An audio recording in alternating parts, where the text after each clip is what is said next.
the talk show. I guess back to the basics. I'm excited to be back again, and I'm especially excited to be talking with Jeff Yergler from Golden Gate University and Integer Consulting. We will start in just a moment. What I do want to let everyone know, a couple of ground rules as people file into the room, if you will. Well, there we go. So Joyce, our engineer, our producer, has just posted in the chat there. If you have any questions, please enter them in the Q&A section, which is, you can find that at the bottom of the screen to the left of the chat button.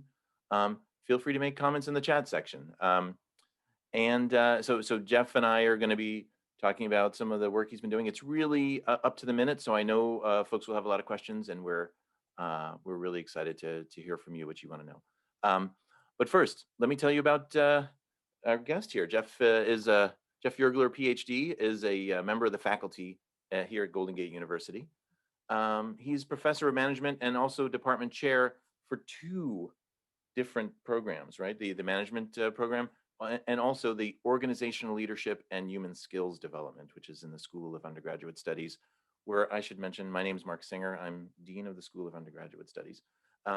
So he teaches graduate and undergraduate courses in leadership development, management excellence, psychology of leadership, and diversity.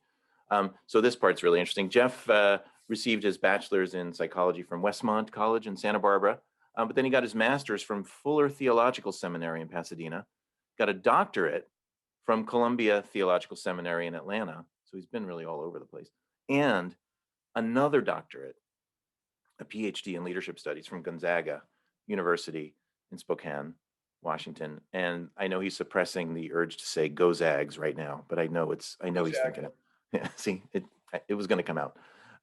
So Jeff is also, besides being all the things I just mentioned, he's also the principal for Integer Leadership Consulting, which is a leadership management consulting firm based in Grass Valley, California. And his work takes him across the world. I know he's done some work with the Department of Defense, the Navy, and we were just talking about when everyone was coming in. He's next month going to be working with the Asia Foundation Development Fellows Program, where usually that would take him to Asia, but of course, that's going to be virtual this year around, isn't it? So Jeff, welcome. Really good to see you. Good to see you, Mark, and it's a pleasure to be here. And thanks for the opportunity to work with you. No, it's my pleasure. In fact, this topic is something that's really close to my heart and something I've been really interested in a lot. We're going to be talking about how to build and sustain employee engagement and morale during the pandemic. One of the things that might make this conversation a bit awkward, but we'll just clear this up right of the way, is that you and I work together pretty closely. I guess technically I am your manager, but of course, nothing you say here is meant to be advice for me that I'm not currently doing, right? Because I pretty much nailed it. GGU Presents is all about me managing up. Yeah.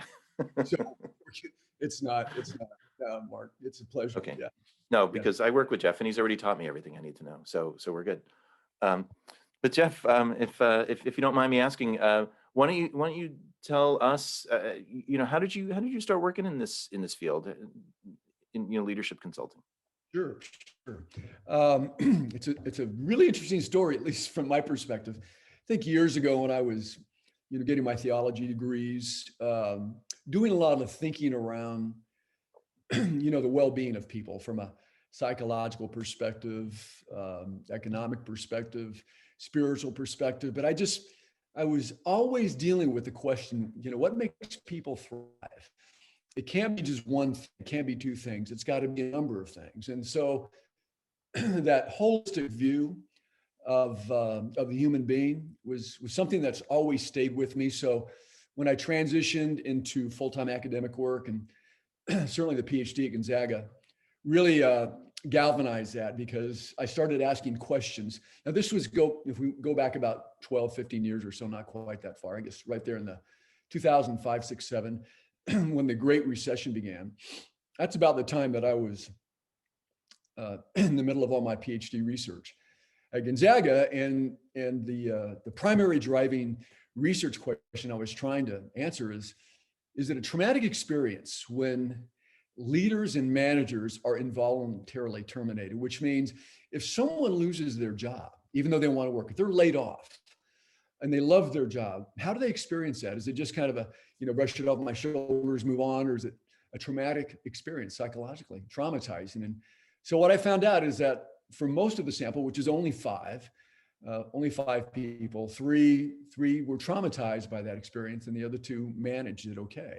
And I think that's just carried into the impact of work, the value of work, the way people see their employment, the way it impacts them personally, what it means to them kind of existentially, if you will. So that really kind of gave rise to this interest in the value of work and how it impacts the way people see the world, the way people see themselves, their contribution. And about 6 years ago, this would have been probably 2013, 2014, I began some serious research on, what are the factors that drive employee engagement? And I asked that question not from the perspective of what do managers and leaders think it takes to engage employees. I asked the people that work, so I think the sample ended up being about 600 or 700 working adults, many of them enrolled at GGU, undergrad and grad, and then certainly outside of the university. And that's really where I found out that managers and leaders in many respects were missing the boat completely. And it became my priority to communicate whenever I could, either through my consulting or certainly in classroom, what does it take to really build the engagement levels of people that work for us every day, followers, colleagues, and then how do we train leaders and managers to effectively build and sustain engagement? And moreover, how do we make or encourage organizations to build a culture of engagement? So that's just the brief story, the backstory. That's kind of, I think, what gives me kind of that really keen interest in that now, because it matters. Work matters to people, and work matters to organizations, certainly. And yeah, it's really how it's people's identity is wrapped up in that, isn't it? Yeah, very much so. Yeah, absolutely. Yeah, absolutely. So it's interesting though, but one thing you and I have talked about in the past is how that your field is not static. It's not like you figure out the key to engagement and then that's going to take you through the rest of your life, right? These things are evolving. And you mentioned to me that over the past year or two, there's been a fair amount of new insights, new research, maybe that can inform how leaders connect with and support their team members. Is that right? Yeah, absolutely. What's really ironic about this, Mark, is that pre-pandemic, talking about and how leaders and managers build engagement, build morale, it was pretty clear some basic things they had to do. Number one, they had to want to build engagement, which was a problem for many. And then number two, they had to engage in the kind of practices that really fueled engagement. So those things, those practices, that mindset, an organizational culture that valued engagement, that didn't change. I mean, didn't mean it was happening, but it meant that what generated engagement 6 years ago was pretty much the same thing that generates engagement and boosts morale now. So that's one thing that's ironic. The thing that we've hit with the pandemic is that it's really elevated and emphasized, accelerated, if you will, the critical importance of leaders and managers really connecting with the people that they lead and that they manage. It was important before, but now it's critical. And we'll get to that maybe in a little while if we explore the issue some more. And I know that when 2 years ago, Mark, or 3 or 4 years ago now, when we were talking about developing the new degree, right, the organizational leadership and human skills development, that degree and the 9 courses that we're focusing on building human skills development was really a response to employers in the Bay Area, certainly nationally, who were writing about and saying, we need graduates and we need managers, we need leaders in organizations who have the ability to connect with human beings. And as stupid as that sounds, it's crazy. As obvious as it is, what's happening? I mean, the research from Gallup tells us that, but the human skills development focus that we built out in terms of courses was really addressing how leaders and managers and how employees really cultivate that high touch, that ability to connect, communicate, and work with others in a way that was not intuitive. And so that really gave rise to this focus on let's not assume managers and leaders know how to connect with and build engagement and build morale. Let's assume that they don't know. And let's assume that most organizations or many organizations are not doing anything to train their managers and leaders to effectively do that. So it was present before the pandemic, the importance of engagement. And now in the pandemic, we're realizing that, look, if leaders and managers do not have the ability to, on a virtual platform, connect with their people, not about work necessarily, that's the other surprise here, but about how they're doing personally, intrinsically, then it's really going to hurt performance. It's going to hurt the employee. It's going to hurt productivity. It's going to hurt the organization, and it's going to hurt the credibility of the leader or manager. Yeah, no, that's exactly right. And as you're talking about this, I'm thinking, you mentioned you designed this program a couple of years ago before the pandemic. Is it all still relevant? I mean, are there new tools or new approaches that people have to be thinking about when all their folks are working virtually? It's got to be much harder, isn't it? Well, yeah, I think it is much harder. In terms of the priorities, let's think about the impact the pandemic has had on people working virtually. Everybody who's, I'm sure, watching this today, certainly Mark, you know this, I know this, our colleagues know it, is that the pandemic has just peeled back the layers of how people struggle when they're in isolation. The challenges of working in isolation, the job insecurity right now caused by the pandemic. It's just been amazing. And so some of the new resources and insights are how managers and leaders stay in constant communication with their people. And I don't mean just the basic, drop me an email every once in a while. We're talking about a tipping point that says, if you manage a team, if you're leading an organization, you have to go on the hyperdrive, overdrive, to make sure that the people, your first team, if you will, to use Lencioni's terminology, your first team, your department, your people, are aware of the fact that you're checking in with them, are aware of how you feel about them, and that you're supporting them, that you're resourcing them, that productivity and the deliverables are secondary. Now, I think that's a big switch here. Productivity and output and deliverables and performance, that's important, that's critical, that's critical, always has been, but now it's especially important, but takes a back seat to how people connect with the people they lead and manage. And that, to me, is one of the major insights. The resources, the platforms, certainly we're using Zoom. We all have Zoom fatigue. You know, you and I were talking about this a couple of weeks ago, right? I can look at you and I can look at my colleagues and students in classes, but I still don't have that ability to emotionally connect in a way that I would if we were working in the same office that we used to do way back in the day. Maybe we'll do that again at some point. So how do we make up for that? Well, we really can't. It's really impossible. In light of that, it just means that managers and leaders really have to go above and beyond what they would normally do to check in, to connect, to make sure people feel considered and valued. That's a priority. And the challenge there is that managers and leaders don't often know how to do that. So let me ask you then, since managers and leaders don't often know how to do that, what's a concrete, specific thing? I mean, is it just checking in more often, or is it I don't know. What is it? What would be something you could do now? Well, I think number one, Mark, it would be for a leader or manager to make sure that before they ever get to conversations about work and productivity, and I'll use you for an example, if I may. So it's like, if you and I have a conversation about what's going on in the School of Undergraduate Studies or work or something that I'm doing, we're going to have that conversation. I know we are. I'm looking forward to it.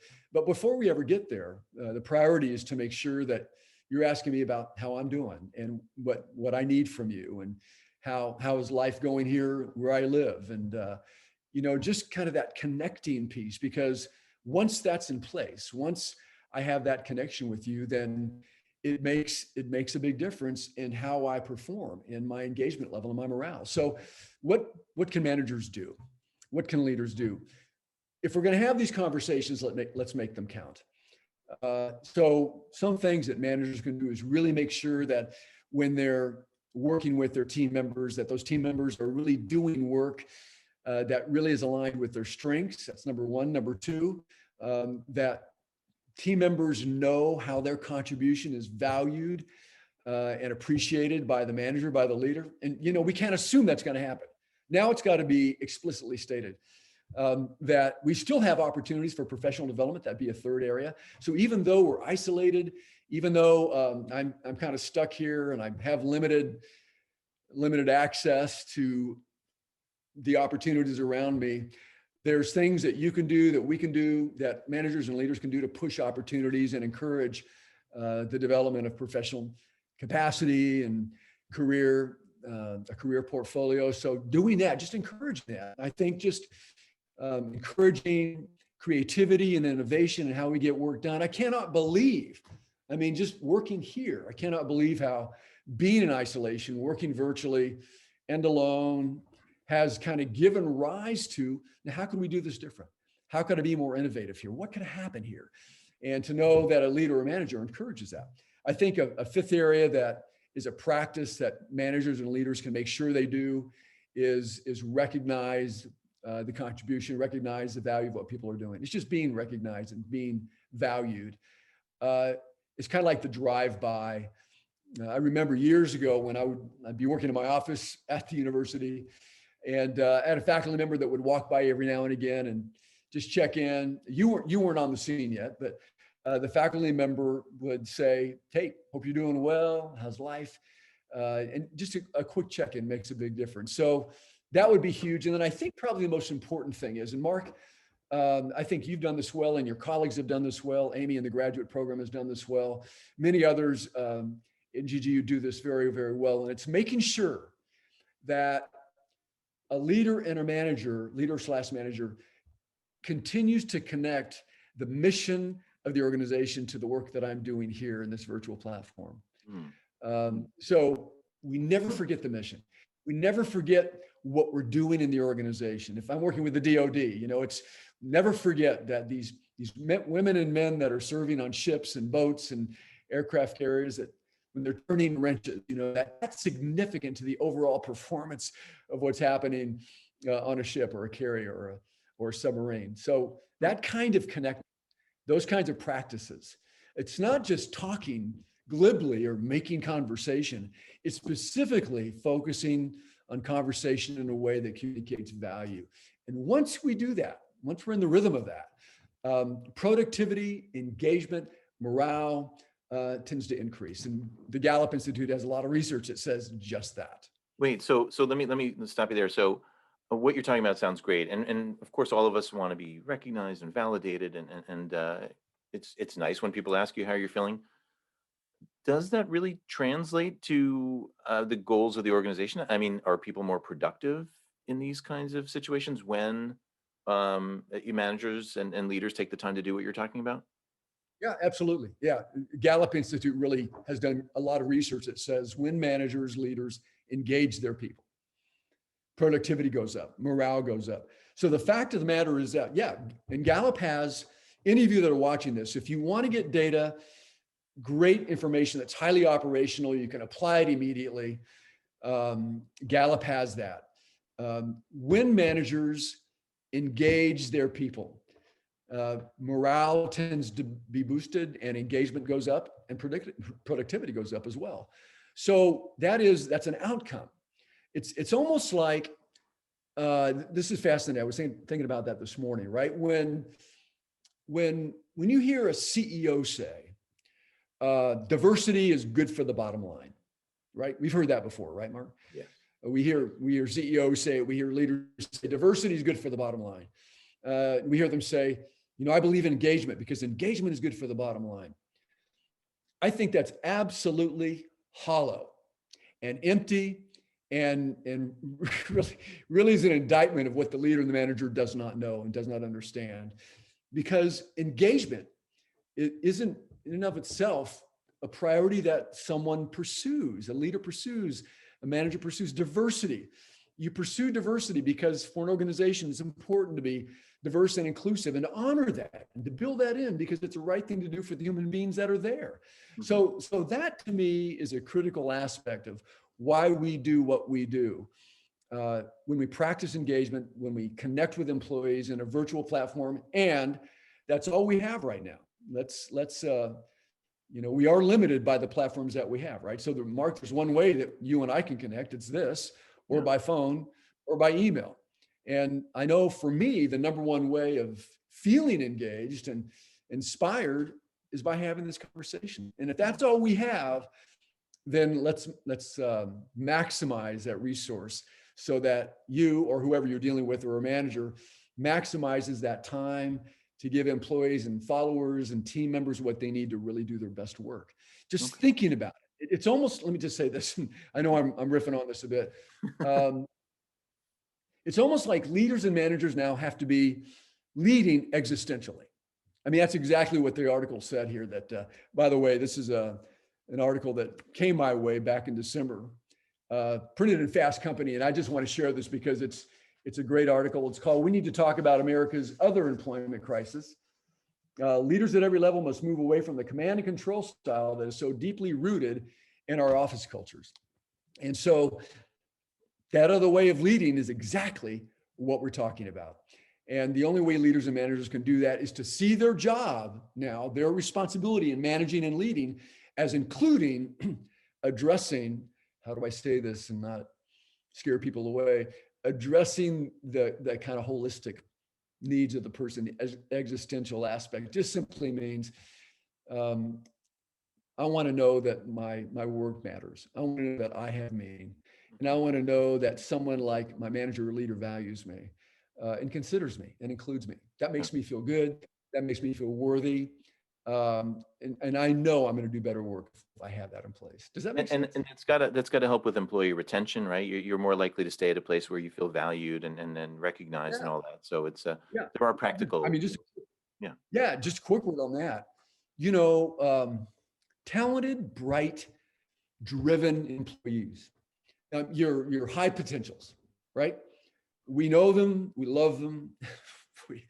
They do incredible work. But in today's environment, especially the virtual environment, but when we go back to kind of the face-to-face version of work, whatever that's going to look like, these high potential, talented, bright, driven, thoughtful, holistic minded people, whoever they are, wherever they are in any organization, are not going to tolerate managers and leaders who don't get it.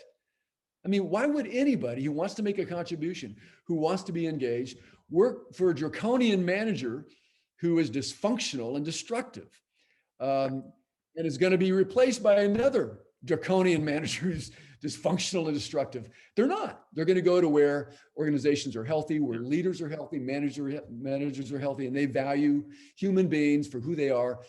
And by the way, we'll get to work eventually. All right, if that makes sense. Mm-hmm. So let me ask you a different way of asking a question I asked earlier. Let's say somebody's bad at this. They're the draconian person you're talking about, but they know that they need to do better. Are there specific tools like what if I'm bad at it and I just don't understand how to do it? Are there still a few things that I can do to make me better at this? Like, can it be taught, I guess, is what I'm asking. Or is it like a mindset or like a kind of person who just tends to do better at this? No, those women and men are without hope. We shouldn't even. No, not at all. I remember something that Daniel Goleman said years ago. It's still online on YouTube around emotional intelligence. The question was, can professionals develop EQ? And his response EQ, was, EQ is emotional intelligence. Thank you. Can leaders and managers who don't have a high level of self-awareness, self-management, emotional intelligence, can they develop it? And Goleman said, absolutely you can. Absolutely you can if you're aware of it. And I would say the same thing. If you have leaders and managers who are not adept, not comfortable with, and don't know how to engage with people around building engagement and building morale, communicating value, making sure people feel included. And believe me, as simple as it is for me to say that, there are reams of people who don't know how to do that, who are in positions of management leadership. So yeah, it can be learned. It can be taught. But here's the key. this is key. This is the deal breaker, the deal maker. If you work in an organization that does not value engagement, if you work in an organization that might do onboarding for managers, might do management training, but really doesn't spend much time on engagement, then the entire culture is going to be impacted by that. So you've got to have not only leaders and managers who are hungry for that, but you've got to have an organizational culture that says, we value engagement. We're going to make sure that those that we put in positions of power and influence have the training to build and sustain engagement. And then, here you go. And then we're going to measure their performance based on the feedback of the people that they lead and manage to make sure that they are building engagement levels. So we're going to look for the data that suggests, yep, she's an incredibly effective manager because the engagement levels are going out the roof with this team. She knows what she's doing. She's been well trained. She knows it. She values it, as opposed to someone else who the data says, no, they're miscast. They should not be in this position. And I think organizations that take engagement seriously are not going to mess around with people, nor should they. It's like throwing good money after bad. They're not going to keep people in positions of management leadership who do the inverse of building engagement. They tear it down. Right. So that's a really different way of thinking about management and leadership then, isn't it? I mean, you're really thinking about the well-being of your folks first rather than your quotas or whatever the specific goals are. Yeah, absolutely. Sort of a means to an end, I guess, or what do you think? Well, yeah, it means to an end. I was debating whether or not I was going to say what I'm going to say. There's still time. There's still time to back out. Jeffrey Pfeffer, in his book, Leadership BS, and, I'll let you all decide what BS stands for, but he's a professor at the Stanford Graduate School of Business, and he's a real skeptic of leadership training because he says this: we train our leaders and managers to be better leaders, to be better managers. We spend millions of dollars, organizations spend millions of dollars annually pouring into management training, leadership training. And then they don't measure what they're training toward. There's no accountability. So I think we need accountability, Mark. And I think that organizations need more accountability, not in a beat someone over the head, but rather, if we're going to ask you to do this and we're going to train you to do it, let's measure to ensure that you're able to pull it off. And if you need some help, let's get you the help and resources, but let's make sure that we're training you around engagement and building morale, and that you appreciate that and value that, because this organizational culture does. And we want to find people. We want to attract great people. We want to be known as an organization that takes care of its people first, that values what everybody brings. When it comes to diversity and inclusion, we make sure that everybody is recognized and welcome to the table, that everybody's voice, regardless of their background, is appreciated. We want to build that kind of a culture, and we are only going to put people in positions of leadership and management that know how to do that, value that. And if you're not on the same page, you can forget it. Okay. You're not going to be employed here. So yeah, there's lots of training in these organizations. There's accountability, and there's that ongoing assessment to make sure that the culture of engagement is preserved and even strengthened. Great. Well, so all right. While you're talking about this, we've just seen some great questions come into the Q&A there, and I encourage folks to post others, and I think we can get to all these because they're all really good. But let me ask the one that just came in because I think it's especially relevant to what you're talking about. How do you quantify engagement level? I mean, is there a tool, or how can you compare one to another? I don't know. Maybe. No. So the answer is yes. There's a number of tools that can be used to assess engagement, right? I remember when we were doing our research, kind of smack dab in the wheelhouse of our research, collecting data, we created an instrument that I know we tested out at a university down in Melbourne, Australia. We used it since here in a variety of different settings, where we were able to assess engagement based on the way managers were being trained to build engagement. I know that of a number of assessments that you can use to assess engagement, Gallup has one called the Q12. The Q12 is probably one of the best on the market.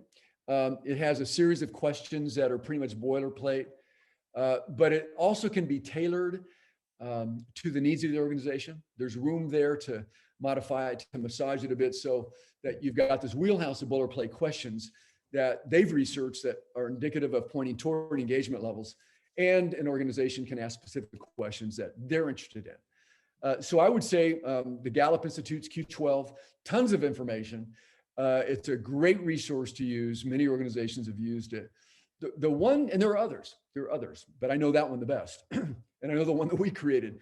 I know that one as well. The one caution, Mark, is that if an organization is going to assess engagement, right, then what are you going to do with the data? What are you going to do with the data, right? So here's what I've learned, and here's my opinion on that. If you're going to assess engagement, then you better let people see the numbers, the results, even if they're bad, even if they're in the tank. Number two, you better do something with that data. Right? So if you're going to assess engagement using, for example, the Q12, Gallup's Q12, then people who are assessed, whether that be the followers, the team members, the managers, the senior leadership, C-suite leaders, everybody needs to see that data. And then there needs to be action taken around what to do with that information. If you want to beat the inspiration and morale out of an organization, then collect data on employee engagement and do nothing with it. Just do nothing with it. Here's one anecdote. Years ago, I was asked to come to an organization in the Bay Area and work with a department around building engagement. And the reason I was asked to do that is because they had really bad engagement numbers based on the survey that was done in the entire organization. All departments filled it out. And well, what's unfortunate about this, I mean, the good thing was that I had an opportunity to work with them. Great people, great people, great organization. But the sad thing was that the senior leaders in the organization, I guess the organizational culture, really did not know what to do with the data, and simply would put the data in the hands of the department managers and say, you have a problem with engagement, fix it. You have an issue with your people being engaged, do something about it. Well, good, but what if you don't know what to do? What if you don't have any training? What if the organization is not even going to provide you any resourcing to address it? See, there are so many disconnects here that just do nothing but drive engagement levels down. And you could just see it. Everybody knew it. And it was the same pattern year after year after year. That's the definition of insanity, right? Doing the same thing over and over again, expecting different results. So you wonder why so many of our employees and organizations across the US and globally too are disengaged. A lot is because of management and leadership that don't really know what to do, don't know what to do with the data. So and Jeff, they don't value it.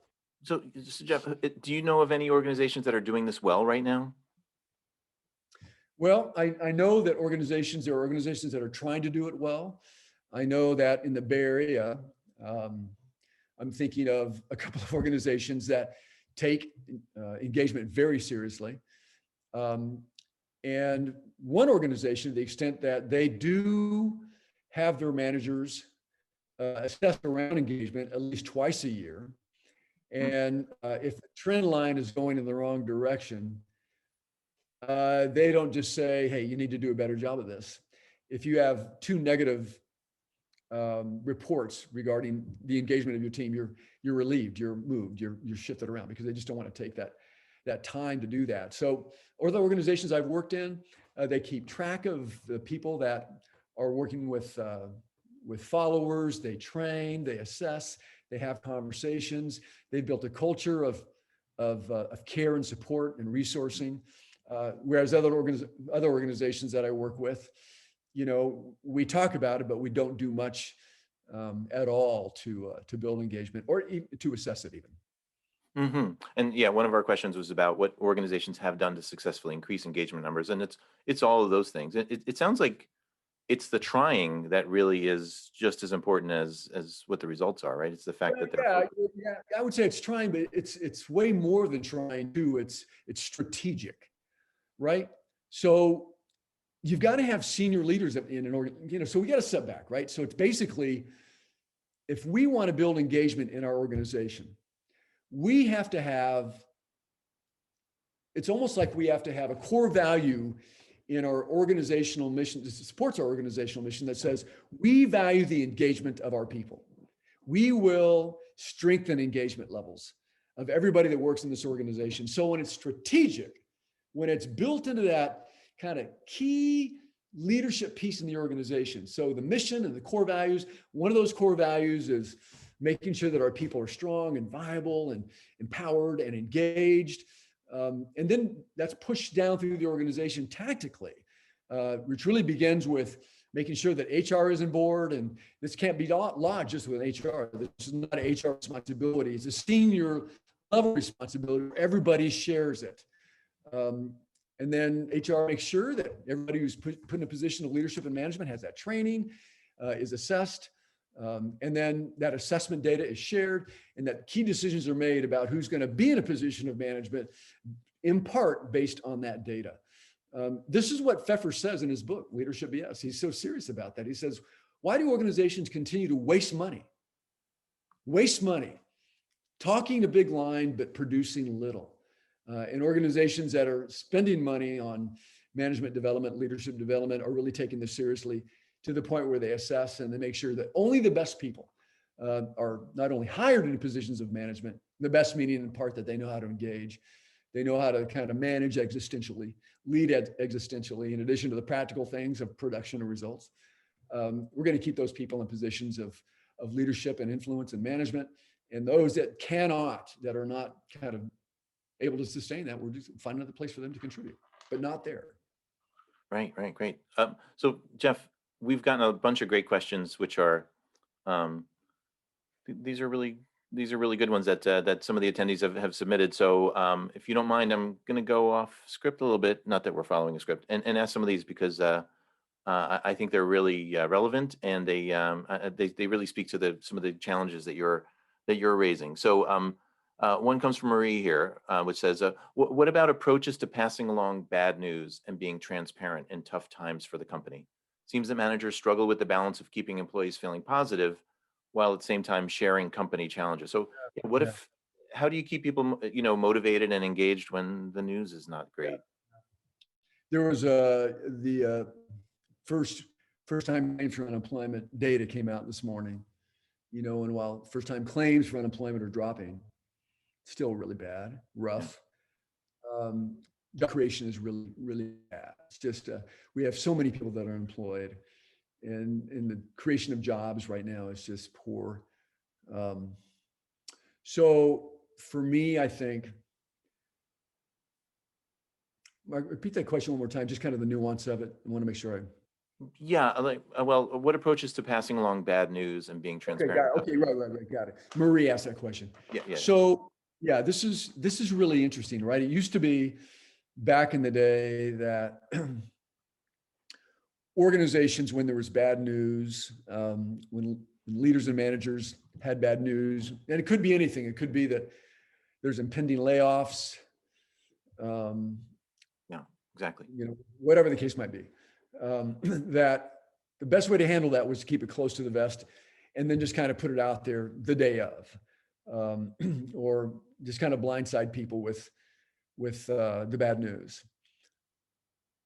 When we're in a crisis like we're in now, when we're dealing with the pandemic and the constraints of the pandemic, everybody knows what's going on, right? I know that many organizations, my organization including, we're all struggling with bad news, rough news.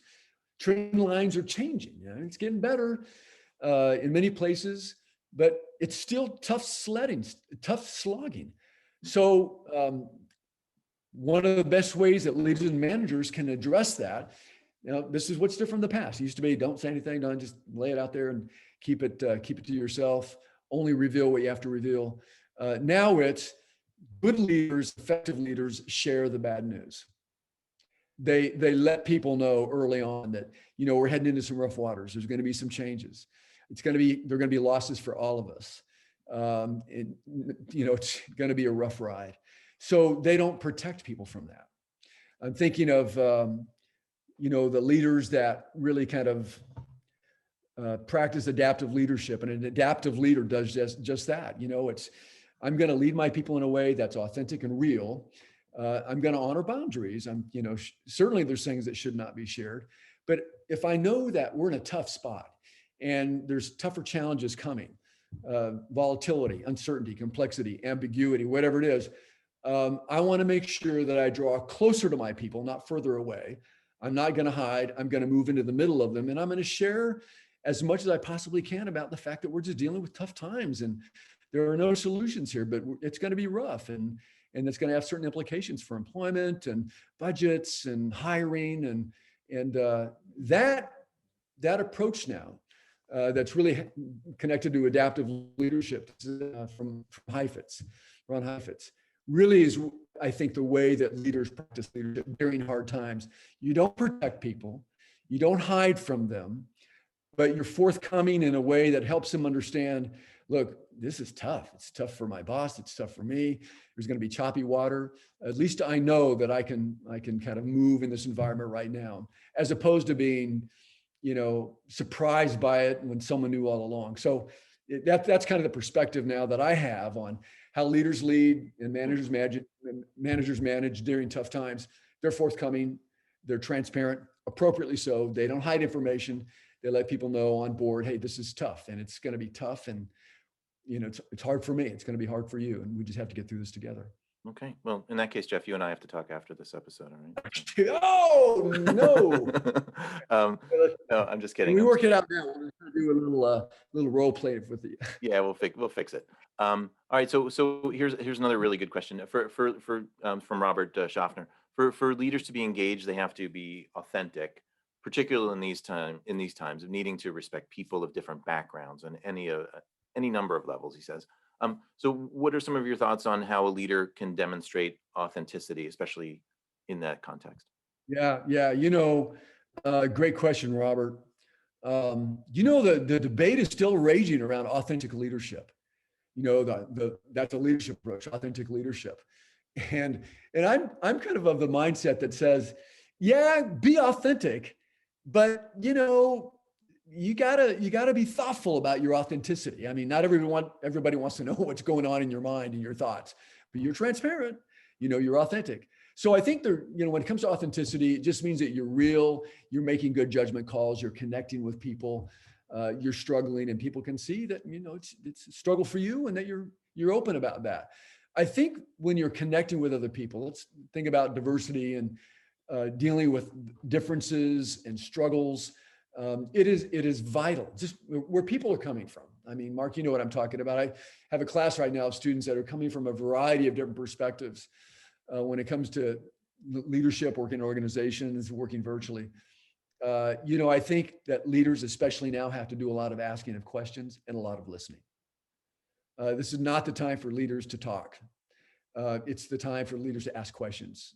Things like, tell me how you're doing. How do you feel you're valued in this organization? Do you feel that you're valued? Do you feel that you're included? Do you feel that you matter? And if you don't, I want to know why. I'd love to hear kind of what's behind that, because it's important to me to make sure that you're welcomed, that your input is valued, that your contribution, your ideas get traction for all of us. And the only way that leaders and managers can get really good at that is to be in the position of a listener, asking good questions and just being open to responses, no matter whether or not you want to hear it or not, no matter whether or not it's pleasant or hard to hear. But you've got to listen. You've got to open yourself up. You've got to be vulnerable in a way that's going to allow you to learn from people who are coming from different perspectives and just have some things to say. And because you're in a position of power, you're in a position of leadership, you especially need to hear and listen and put yourself in that learning posture. So you're really thinking about it as an individual, like a one-to-one sort of dynamic here. that's going to really work best for you in this kind of situation? Well, I think, yeah.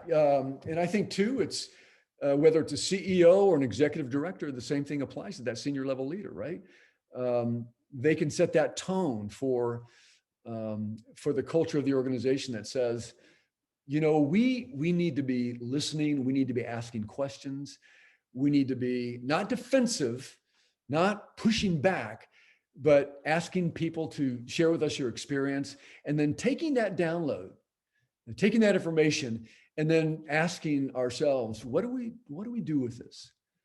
What does this have to say to me? Where do I need to change?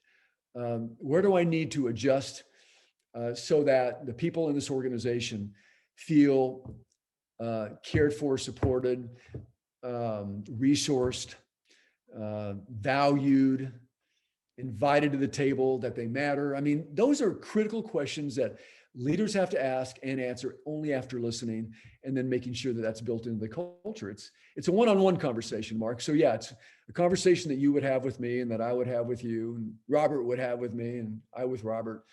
But in that leadership position, management position, you influence so many people simply by the title, simply by the power you have in the position, the chair that you sit in. And you especially have to be someone who is listening, asking questions, considering, and letting people tell you their stories and their experiences and what they're wanting and what they're looking for. When we don't do that, when leaders and managers fail to do that, we're only going to generate anger, fear, just people are going to be pissed off. And I get that. I totally get that. So I want to be someone who is not rushing headlong into solutions. I'd rather say, okay, what's happening here? What do we need to learn? What do we need to learn? How does our organization need to shift? Let's have some open conversation and to listen to some stories that are really going to open us up and kind of drill down deep into the things that we think and feel. So it sounds like let me make sure I'm understanding. What motivates one person, or what engages one person, might be different from what engages another person. So there's almost like an individualized, you have to sort of figure out what it is that's going to work for that individual. Yeah, absolutely. Right. I mean, on one hand, you could say there are common practices and behaviors that leaders and managers use in their relationships with followers, team members. But you have a diverse team. When someone has a diverse team, and a diverse team means the variety of people on the team are members of communities of diversity across the board. And they bring a unique perspective, right? And their perspective, their opinion, their thoughts, their ideas that relate to how the organization runs, how the department runs, ideas, thoughts, strategies, tactics, need to be teased out. In other words, there are many people that are not going to volunteer their ideas unless they're asked. There are many people that are not going to feel included unless they're invited to the table and asked to share. So yeah, when there's unique contributions to be made, which is all the time, those people have to be not only brought to the table, but all of us need to have conversation about what's the best way forward here. What are our ideas? Let's make sure that everybody is heard. And this is not window dressing, right? This is not rearranging deck chairs on the Titanic. It's basically saying we need to, with all of our people, hear what they're saying and take what they say, learn from that as an organization, me learning that as a manager and a leader, and move forward. And there's never a time when I can stop doing that.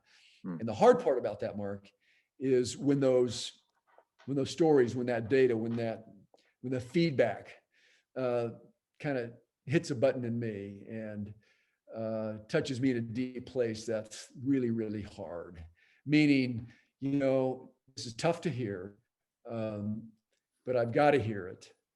And it's going to mean that I have to change as well. And I've got to work on that. Admitting that kind of transparency, that kind of authenticity, that kind of realness, when that happens in a leader or a manager, when it happens in any of us, it's phenomenal. It's transformational. When that happens in a manager and a leader, they're never going to lead or manage the same way. They can't. Interesting. Wow. No, thanks. That's really good. I want to shift a little bit because I'm thinking about some of the other stuff you mentioned before and how it relates to that. But and it ties into a question that somebody here has asked, an anonymous attendee. Um, it's about managing, I guess, up or across, really. So let's say you've got that, you've had that transformation as a leader, but the rest of your organization is not doing that. So you're doing this engagement, this helping to motivate your team, but other teams and other departments are not doing that. Is there a way to influence that across the organization? It's about time to wrap up, isn't it, Mark? You're outside. Oh, goodness. A friend wants to know. Yeah, yeah. Inquiring minds want to know, right? So there's managing up and managing across. And let's talk about managing up. And I'm going to assume whoever asked that question, managing up would mean if the person that manages you or two managers above you is someone who's just, their engagement's not even on their radar. They do everything, but it's not even a priority to them. How do you work with them? Yeah. How do you manage? How do you train them in a way? How do and I would say that's probably some of the most difficult work to do. It's not impossible, but it's like a marathon. It's not a sprint. It happens over time. If the person's receptive, if the person's open. Now, here's the bad news. And Mark, I hate to say this, but I'll just say it. When you have a person when you have a leader, let me back up. When you put someone in a position of leadership or management who has power, who has positional power, they've got referent power, they've got position power, and they don't really know how to work with people. To manage up to work with them is going to be a challenge. But if those people who lead and manage, who are in that position, who have that kind of mindset, are operating in a culture where that's permitted, where that's allowed, that's a big problem, because there's nothing, there's no impetus for a leader or manager to change their mindset or their thinking, their mental model. There's no reason. I mean, you can give them good ideas, you can kind of maybe manage and lead up around the margins, but by and large, if the organization doesn't value that, it's going to be nearly impossible.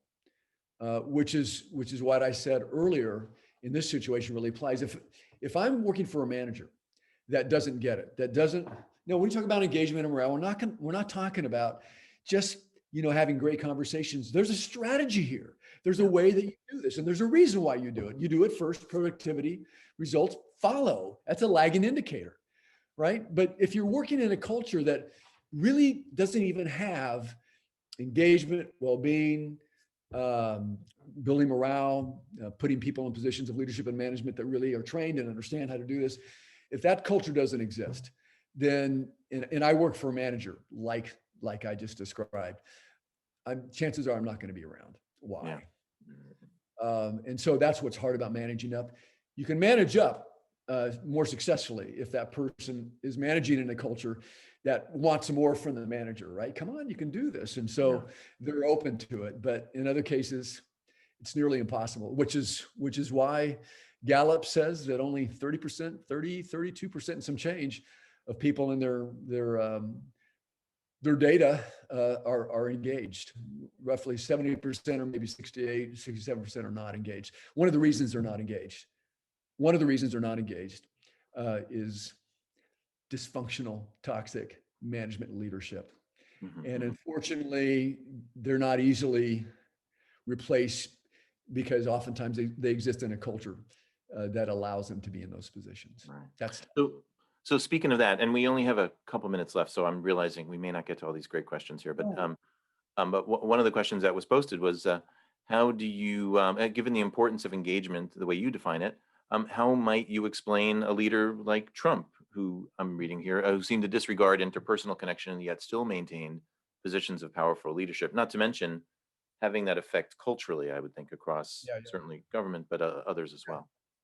Well, if you liken Trump to a CEO in an organization, right? So you take any CEO who has a lot of power, a lot of money, and a lot of the scope of their reach is huge. The mindset of that CEO, the mindset of that executive director toward the people that they lead, they manage their organization, the people that they lead and manage in their organization, they can do a lot of good, a lot of damage, and the damage can run deep. There are people who I know are watching and listening who have worked in organizations with toxic leaders and dysfunctional managers. And the damage that is done, this is written up in the New York Times. Amazon is a great example of that. 4 or 5 years ago, New York Times, devastating article on the culture of Amazon that really just had such a brutal impact on people holistically. Anybody, that's just not Amazon. Hopefully they're making strides since that. But many organizations where you have someone at the top who has power, ultimate power, who doesn't really respect the people that work in that organization. It's only about financial results. It's only about everything other than taking care of our people. And I don't mean taking care of our people like it's the right thing to do. We actually back it up and we measure it. It's as important. The engagement data is as important as our financials. Yeah. Now, when that happens, that's going to be amazing. So anybody in a position of power and leadership who understands what we're talking about here, I can guarantee you that the results, the lagging indicators are going to be positive. For the most part, there'll be blips. But someone who at that top position has no cultural wherewithal, no awareness or appreciation for the things that build engagement, that build morale, that make sure people are included and welcomed. Why do you think it's going to happen down the line? It's not. It won't until that CEO is replaced. Yeah. So let me ask you this, because we're going to wrap up in a moment here, and several people have asked about the effect of the pandemic on all of this, which you talked about at the beginning. Do you see us going back to the way things were before? Once we're back in our offices, so many things to ask you about that. So no, I don't. Hmm. That's all I got to say about that. No, we're not going back. How can we go back? How do we go back knowing what we know now? Am I going to, when we open up an organization, are we going to go back and pretend like none of this ever happened and it was a 2-year inconvenience or a 1.5-year inconvenience? No, I mean, we're never going to relate to each other the same. I'm never going to see my colleagues the same. And when I'm managing or leading, I'm not going to do that the same ever. I didn't before, and now especially this tipping point. Before I ever get to work, before I ever get about results and productivity, I'm going to make sure that the human beings that are in my sphere of influence, the people that work with me and for me, the followers or colleagues, know they're valued, know they're supported, know they're encouraged because of who they are and the value that they bring, their uniqueness, their background. That's what matters. Work's going to take care of itself for the most part if we attend to that first. If we never attend to that, I think we're asking for more of the bad results that we've been getting in the last 20 years, according to Gallup. Interesting. Wow. Yes, this has really brought this into focus now, but you're right. It's not something we can just let go once we're back in the building. And as one of the questions suggests, the pandemic has caused people to reevaluate a number of aspects of their lives that are not, some of them related to work, but some of them just thinking about who they are and what they want and all that sort of thing. So there's quite a lot to ponder. I want to say one thing to our attendees. I'm sorry, we're not able to get to all the questions here. We'll take a look at them. Also, Jeff mentioned a number of resources, studies, and books. We'll post those. This will be up on YouTube, and we will post those in the notes there, so you'll be able to see those. Jeff, I want the folks to see your URL, to Integer Consulting. If we could do that, I know folks might be interested in going to, and there's your contact information there as well at Integer Leadership, so people can learn a lot more about what you're talking about now on the website. Jeff, we could talk about this a lot more, and we probably should have another visit, but I want to thank you for taking the time today. Jeff Yergler is a professor of management, organizational leadership, and human skills development at Golden Gate University. And he's also, member of the faculty there, right? And also he is the lead for Integer, the leadership consulting. So Jeff, thanks very much. Appreciate everyone sticking around as long as you did. And it was great. Love to help people when I can, organizations. So don't be afraid to reach out. Please do. But Mark, really appreciate your leadership and the opportunity to work with you. What a pleasure. No, thanks, Jeff. Same to you. Same to you. All right. We'll post this soon. We'll send out the link to everyone so you can share it with friends, and we'll see you soon. All right. All right. Thanks, everyone. Take care.